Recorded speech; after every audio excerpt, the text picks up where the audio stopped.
Alamu jueni anna qalila alilmi, hakika mwenye elimu ndogo, khairun ni mbora, minka kathiri alibad, kuliko wenye kufanya ibada wengi. Waqala sallallahu alaihi wasallam, na amesema mtume Mwenyezi Mungu rahim Mwenyezi Mungu juu yake na okoa, baina alalim, kati ya wenye elimu, wal abid, na wenye kufanya ibada, 100 daraja, pana daraja 100. Waqala aidan sallallahu alaihi wasallam, na amesema vile vile mtume Mwenyezi Mungu rahim Mwenyezi Mungu juu yake na okoa, khairukum, bora wenu, man ta'allama alquran, ni yule aliyesoma Qur'an, wa 'allamahu, na akaifundisha.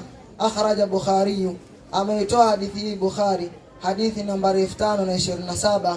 Wa khairuhu, na wengine, lianna ishti'ala bil ilmi, hakika mwenye kujishughulisha na elimu, wal amal bihi, na matendo yake, nafuhu, manufaa yake, yahumu sahibuhu, yanampata mtu wake, wal nas wal khalq ajma'in, na anawapata watu wengine.